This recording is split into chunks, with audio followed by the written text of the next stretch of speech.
Bokolela mon abino balandi émission Le Peuple Parle. L'air est grave, bandikolanga émission bandaki déjà. Mboka oba respecter la population na bangoti akamboka ya kokufa.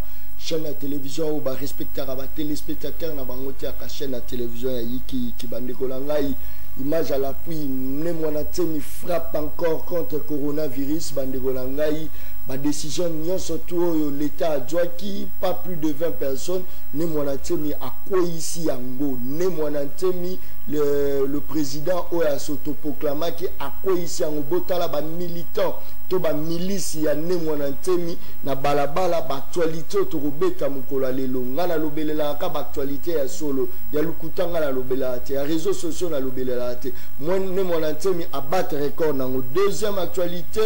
Et à l'actualité, tous les bétails solo, il y a n'habité sur les légumes, tous les nini, ou battre record nango na ville province à Kinshasa, la Congo Mobimba, Congo Bololo, et les qui attendent na pondu na valeur cette fois-ci, bandeko partout ingénieur sur Okuta Congo Bololo. Nani n'habité qui ba congolais, ou ya bela i corona maladie à coronavirus, ou Congo Bololo, bikisa qui a ou ça ba congolais que non, faut me la Congo Bololo. Yangwana de actualité autour de développement. Deuxième actualité, Torobeta Ezali, situation Ezobeta Bandiro Nabiso Lubumbashi, je crois, les actualités Torobeta Yango, Foufou est commis à Roluka, Bomoni ba Foufou wana, cantine est commis 20 000 francs Bandiro Nangabo, que l'oumo de 8 000 francs à 20 000 francs. Boka place Bozo Memabiso. Jusque là, ministre de l'économie Azolo Banane, Telo Ronine Sali que Biloko Koma cher, et Zanini, et Zaka Corona que Tero Kangaba frontière, to Zanini, to l'État m'a bâti ce péage. Bandeko Nanga, il faut développer les solos à la Katia Plateau parce que, on a déjà, appel na bino ba SMS eza kokota bandeko nanga to ko développer na bino elongo na Katia Plateau tozali na militant to cadre ya parti politique ya PPRD tozala ye awa ndeko gelo mbote na yo mbote ndeko merci pour l'invitation en mode cas ya confinement toujours merci beaucoup pour l'invitation jeune ngola tsani jeune les gens ont couleur toponika pour la olata ça n'a rien à voir na connotation à parti mode nous disons pour la drapeau de couleur jaune de mon bolo de la type bleu voilà la couleur est très bien trop golobake no crise des obeta biso ezala déjà le mesano parce que tobi na biso bien na ba époque wana crise ezaki na ngo bino bozaki aux affaires crise des obeta biso trop lo bezanini parce que ba message lelo gentini alobaki boye lobi aloba parce que actualité ya gentini ngobila ko jamais rekim actualité ya gentini ngobila alobaki 4 jours to vana na ba parler tout ça les émission pa bangi population wala bangi opposate parce que tout tira au monde à place mort te matin faïlo alobela diangote tout tira au monde à toi Moïse Katumbi ka biso peuple to lobi à les peuples parle kaka après 48 heures kututé après quelques heures tout le monde mba moko mona Congo Gentini Ngobila azongeli na raison est-ce que tout le monde ba tatonement wana yango ndezo sala que non population souffrir tous anines juste OK non en fait eloko c'est koloba ezanini nous sommes dans une république tous a victime ya virus oyo esengeli ba autorité bazo ba mesures nécessaires pour na koluka que pandémie oyo emeka pour créer ba conséquences mabebelete nous au niveau ya décision ya gouverneur il faut le dire la ville n'est pas seulement ville c'est aussi une province et en tant que mokozi à province il a estimé qu'il fallait essayer déjà de mettre en place un mécanisme de mettre les gens en quarantaine pendant 4 jours pour identifier le virus pour qu'il diminue déjà le virus est commis à Gombe Kitambona, Kinshasa, je pense jusque là. Je pense que déjà on peut maîtriser par commune, on fera en sorte que le virus soit un peu réduit. Mais ce qui a posé problème, c'est que nous nous posons ce qui réellement, les médecins, pour nous proposer un mécanisme. Et au-delà de ça, le temps aussi. Vous avez moins de 24 heures pour sa population que demain, c'est que même il battu a pas perdu de mon vraiment que non il n'est pas seulement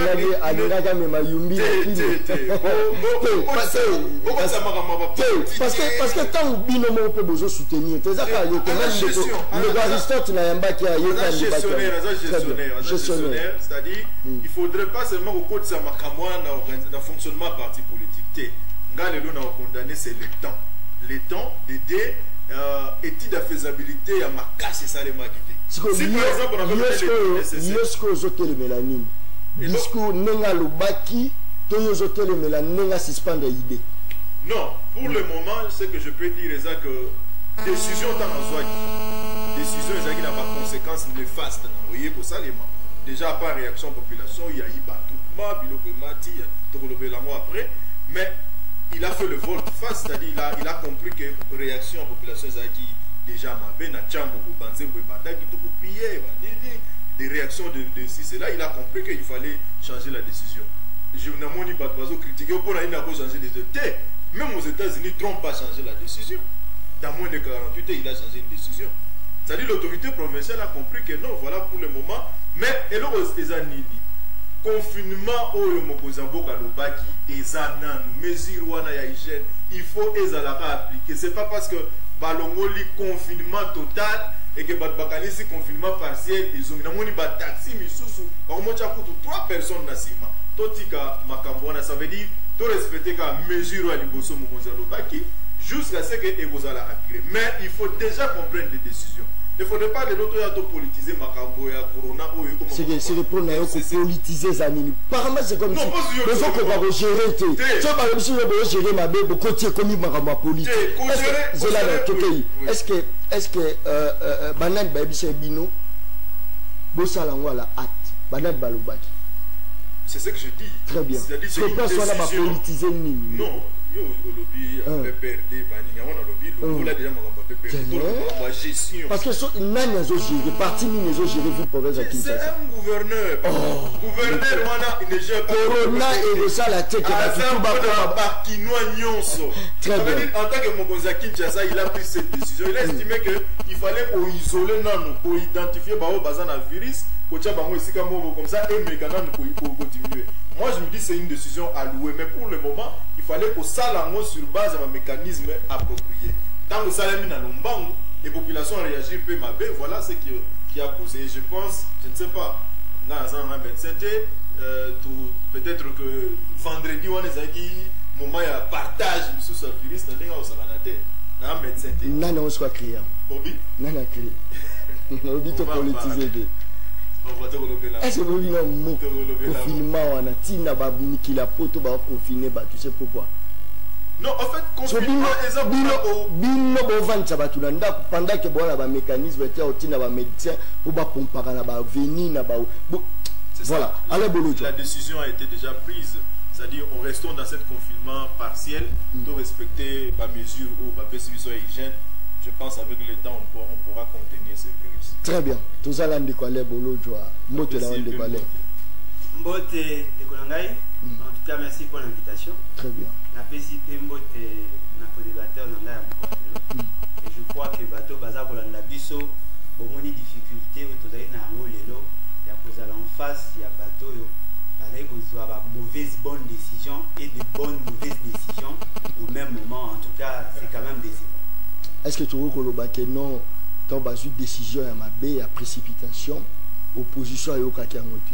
Peuple n'a tombeau qui voilà pourquoi va revenir la décision là. Est-ce que tu veux que même l'opposition côté de la carte à piège, Johanna Zozela peut-être n'a évité son paquet au Bima, il y a soutien contre le coronavirus. Après, bon, le moment où tu as qui pression, voilà tout ça, tu as politisé, en bino, il fallait politiser pour nous y mon ministre à Santa Zala qui c'est tout le même l'opposition, il n'y a pas côté la carte, il y a Yiki. La vraie opposition est l'opposition à peuple. C'est le peuple qui s'oppose, et fort malheureusement, on a quatre yaï de pèse, on a été opposant. Il y a un mot boni, maraboumin, et là au tambour la madame. Et l'autre est signé, batunion se baille, les alliés qui n'ont pas en réalité, ils n'ont pas tout s'opposer. Ils n'ont pas dit bisognon, surtout dans le même esprit, même état d'esprit, parce que mon gouna m'a à côté des bisous. Autant que vous s'opposer par rapport à Yannick. Non, ils vont s'opposer par rapport à la politique publique. Mais là où ils ont poussé Bissoto et Bana pour réagir, c'est justement parce qu'il y a des choix contradictoires. Vous pouvez remarquer depuis que Bisso, Yanyamou Nyamoy, Bazoa Bokonzina, Bangoya Kanyaka, Bazoa a de très mauvaises bonnes décisions. La Kanyaka, vous avez la preuve dans votre. Depuis Bangoya Kanyaka, Tilelo, vous avez la preuve dans votre. Tika Bataton. Tika Bataton.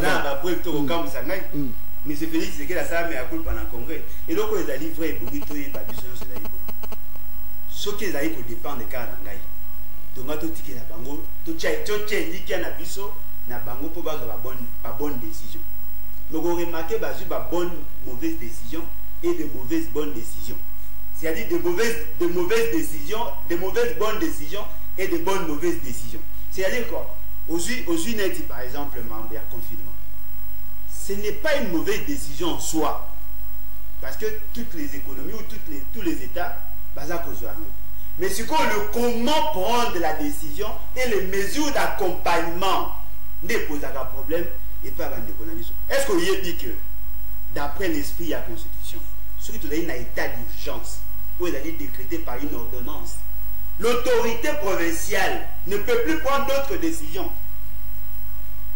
Parce que dans Ngongawana, le quoi M. Félix, c'est que bien que l'ordonnance n'est pas controversée, le quoi a dit déjà une ordonnance, il y a Kinshasa, na modouana il y a état d'urgence. En principe, il y a qu'à décider sur Kinshasa. Très bien. Parce que le pays Ngongawana, il a dit régime à ordonnance na Yewana.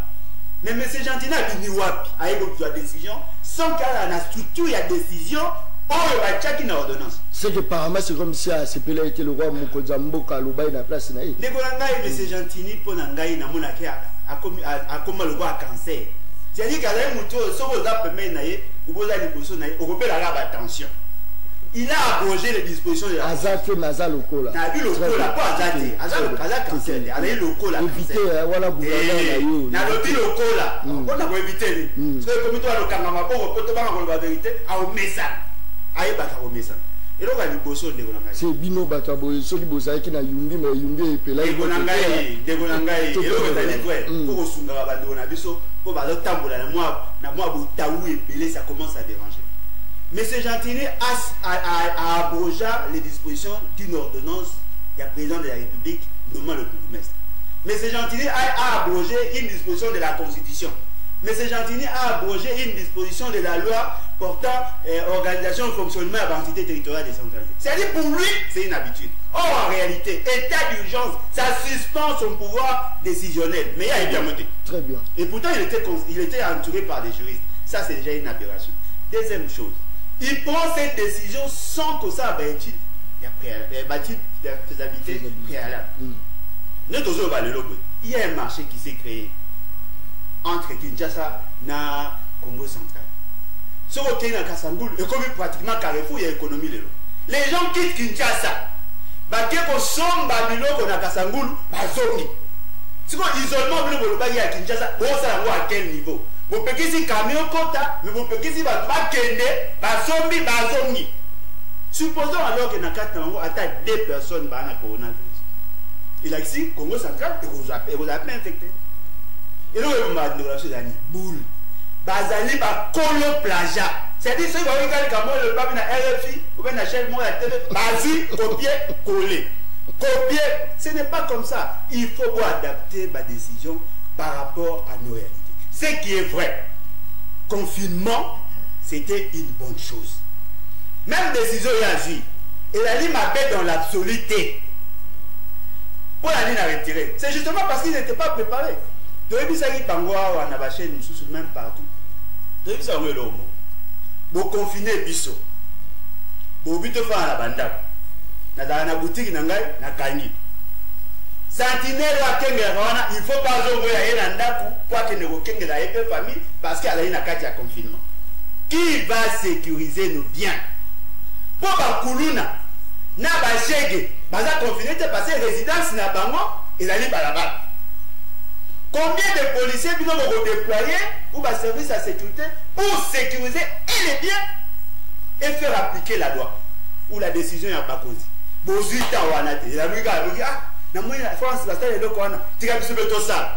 Ce n'est pas comme ça on doit gérer la République. C'est que l'eau est risque d'année. Rapidement.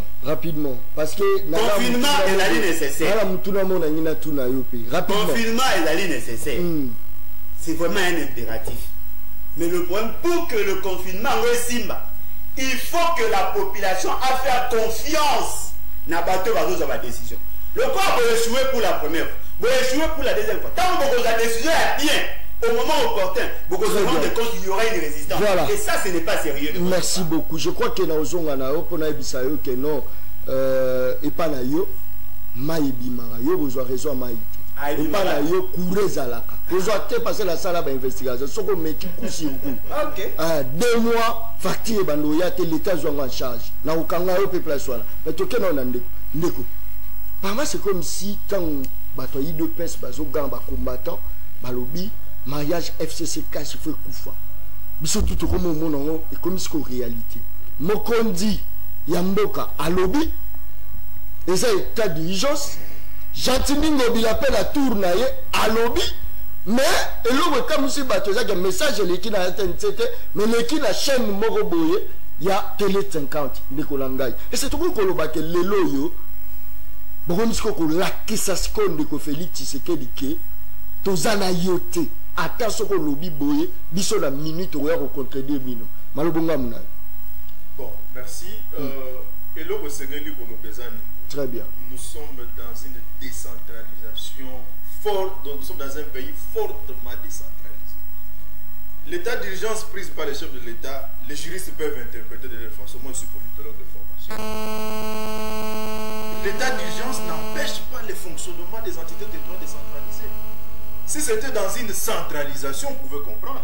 Parce que là, les chefs allaient dire que toutes les provinces sont supervisées par lui. C'est-à-dire, non, ni province parce que nous avons l'état d'urgence. Mais parce que nous sommes dans une décentralisation, cela ne peut pas empêcher que les provinces fonctionnent.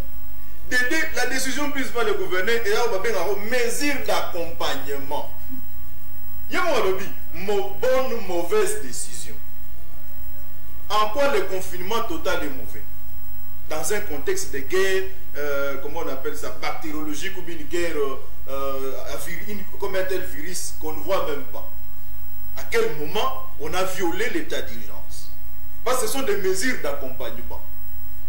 À l'obité que non, il n'a qu'à appuyer la décision du chef de l'État. Mais la province, en tant qu'entité décentralisée, doit fonctionner. Son assemblée provinciale fonctionne. Ministre intérieur d'Aoutu, au sein de l'assemblée provinciale, en attendant la situation se calmer. Ça veut dire que l'entité doit fonctionner. Et cette entité doit mettre en place des politiques publiques sur base d'une approche qui est pas top-down, mais up-down. Et par là, il y a des procédures nécessaires pour la mise en place de cette politique publique. Comment se fait-il que lorsqu'on prend des mesures d'accompagnement, c'est vrai, on peut aujourd'hui remettre en cause ces mesures d'accompagnement pour dire voilà, la décision a été prise en retard, pas besoin d'avoir un retard, ainsi de suite. Mais non, mais c'était pour le bien. Est-ce que beaucoup de lobby, est-ce qu'il faut qu'à c'est là. Est-ce que pourquoi ne pas pour communiquer au tiki coronavirus, parce que ça, on dit déjà l'oba qui y a communiqué dans sur base à Kimbo Peto. On lobby que non, oui, parce que on appelle ça Kamoussous.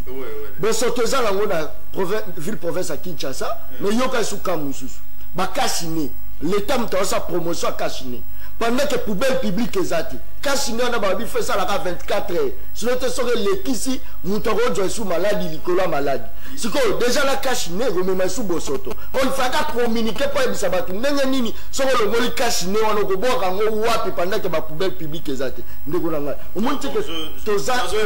Voilà, rapidement. Le gouvernement provincial est commandé par la poubelle publique de Zoya. Beaucoup mandaraka. C'est vrai que la situation économique actuelle est un peu compliquée, mais Zoya.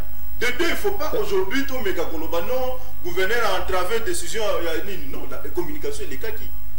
C'est vrai, les chefs des institutions sont ici, mais c'est une province, cette ville. Le problème, l'état d'urgence n'était pas que tout doit s'arrêter. Dans une centralisation, le roi de Batam, Mobutu a eu une décision, non se retélé. Parce que c'est lui qui nommait le gouverneur. Mais dans ce contexte actuel, constitution les provinces là, qui jouissent d'une personnalité juridique, qui ont leur assemblée provinciale, leur organisation, fonctionnement, ainsi de suite, fonctionnant moyen à besoin de recette, ils doivent fonctionner. Ils doivent fonctionner. La décision prise par le gouverneur, et ça qui peut gérer, c'est-à-dire l'entité n'a constaté. Qu'est-ce qu'on fait? On peut bloquer ces communes-là. pour essayer d'identifier Baka et pour isoler Bango. C'est aussi une stratégie. Mais le problème, c'est que est-ce qu'on a réellement étudié? Très bien. Vendredi, merci beaucoup. Qu'est-ce qu'il faut dire aussi, Lélo? Très bien. Vendredi, Batamboli, Batsombi Biloko, puis tout ça. Oui. Qui ont augmenté les prix? Ce sont les Congolais eux-mêmes. Dans les petits marchés, maman a dit à Makala, il y a 1000 francs. Hier, maman a dit à Makala, 5000. Ça, quand Makala y a awa, bateka rosogi 20 000, et maté comme 70 000. Les Libanais vous disent, nous avons notre prix. Tout ça, nous avons maintenant notre prix. Ce sont les Congolais eux-mêmes qui sont venus prendre des sacs de maïs ici. Très bien. Ils ont augmenté les prix. Oli Kasangulu. Pour la biloko à partir à Kunoko Tsango, il y a péage, il y a péage Mathieu, il y a prix à péage, il y a moto, il y a colline, il y a sac, il y a foufou, il y a mouloutou, il y a péage Matican. Ah, oui, qui s'y fait. Allez vérifier. Voyez, mais là, et ça faute. Il y a maman à Kenai côte sa biloko nae, que ça faute, il y a l'État. Est-ce que suivi les actes? Voyez, mais non, merci beaucoup. Je crois que Bandeko et Michel Bandaki, déjà, le peuple parle à Mokolo Lelo, Bandeko Langaï, Nazo Sabino, toujours Yambabino Kalaminité, mais avant, Yango Boyoka. Nemwana ntemi mutu bomona ndenge nini soldat zo bunda na soldat nemwana ntemi soldat nemwana ntemi lisase zo ya bwa tsali bwa kindika bandeko langala so bisabido ezali kamba kokama bomona ndenge nini nemwana bozo luka coronavirus bozo luka ba mais bon voilà, je pense que Gilles Lampata toqué rapidement tchelanga image wane bongo tozonga landele la pe image on fait bien moi bien toqué.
Ils ont bangoté.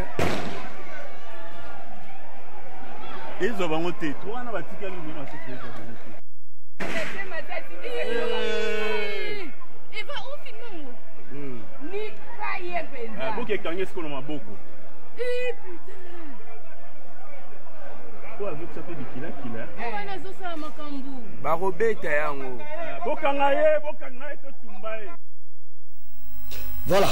Bandeko na ngai alungwe depuis siège na ye batambo bino mo bomoni nomba ba tshela illustration na batamboli ti station ma campagne c'est so ba militant na ye to ba soldat na ye wala bazali na coronavirus allez vite comprendre que non environnement nyonso wana il faut ba désinfectant bandeko na ngai so ezali ke nemo na ntsema zo kita na terrain pour asopa ba désinfectant na nzela to ngato lo ba ida malunga so ba quitter limini je crois que Alain Bolo Janda ko répondre biso na motuna wana malobonga muna onde ko Alain Bolo ndeko na ngai avant ko répondre la question na yo sur les théâtres autour de l'exhibition la maman na théâtre c'est-à-dire que il y a des gens qui va défier na bango l'état congolais pour bailler gaza vulnérable aza trop faible ancien député ndeko na trop faible na koya ndeko na ngai na ko tia mai na monoko atamukete et loko ezali surprenant bandeko na biso auto ça ba incantation pour essayer de nous expliquer que non voilà vous avez une entité territoriale décentralisée et vous avez une autonomie à gestion et devez prendre des décisions non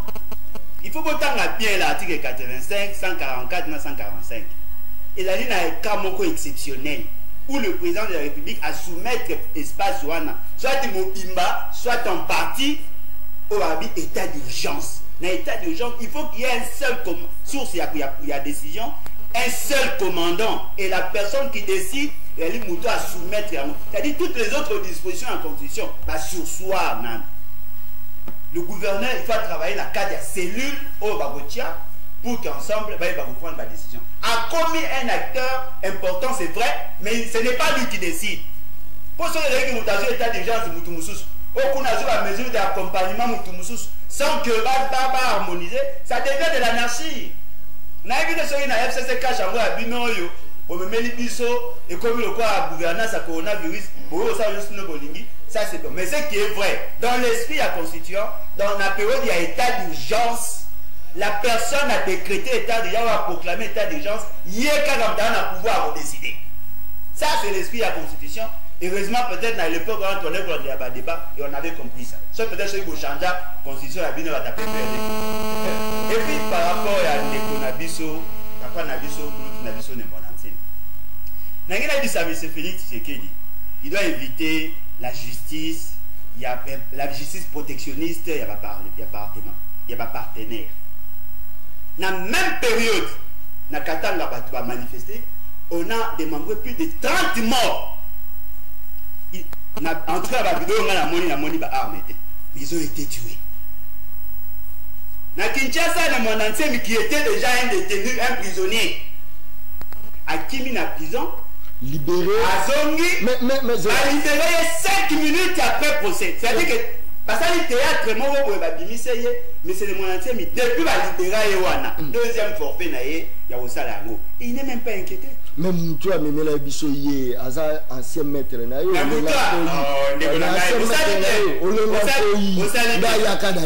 bien. La politique, très bien. Azaka mettre na ngai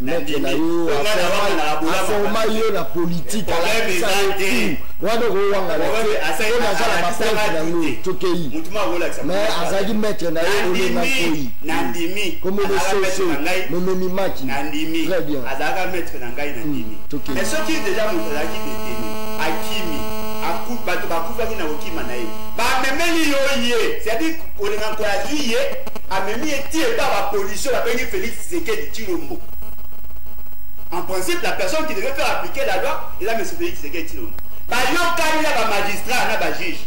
A konti même pas na salle na cacho, ka azo kende, azongi. A auto ça la forfait mi calamité. Afinga M. Félix Tshisekedi, afinga maman na ye, afinga papa na ye, afinga boya ingaka afinga Kabila, afinga batu nyonso. Après c'est basaini atiki. Le loi va passer ordre de balasa attroupement. Aye atindi batu na ye na photo na ye. Ce qui veut dire quoi? Il a défié l'État et fort malheureusement l'État était incapable de faire appliquer la Constitution. mais soki ezalaki bandeko na biso ya lamuka babaka ke no basala ata marche mpona kosoutenir vision ya Lumumba. Là on allait déployer armes, munitions, missiles, airsoft, nyonso pour faire appliquer la loi. Ce qui veut dire que l'État, c'est un État complaisant. Ça, c'est une faiblesse. Ce qu'on dit par rapport à la santé. Dans le barango, chaque fois, tout le monde a deux niveaux, place mi-balai, où il faut bien dans la bâtiment, bas à la maïe, école, na église. Na école, tout le monde a la barre na biso, ata ceux qui me savent ici, un petit gars à 3. Yo moboti ata oye ko ebisa égal à 2 à numéro. Parce que là, l'homme est vulnérable. Même chose dans l'église. Mais quand vous imaginez, les colons présidents au Papa Malunga. Oh, bah, et puis que Corona l'église là au Goma. Quand d'abord gourou a ébisi bah que bon bima. Voilà comment va s'est exposé. C'est-à-dire que ces gens-là sont des manipulés. Bah les bateaux ok, bah les sur la conscience et voilà ce qui s'est fait. Et il y a la police là. Mais au critiquer, mais au monité police à Kiti, on a bien formé. Les Gonangaï. Bah il y a Baba Nimbangu. Non, bien sûr. La police a bien formé, mais la police était là. Parce que kaka sinalubaka émission nangeza baleine baleine baliaka na mokolo moko te ndamo nde baliaka baleine aussi mokami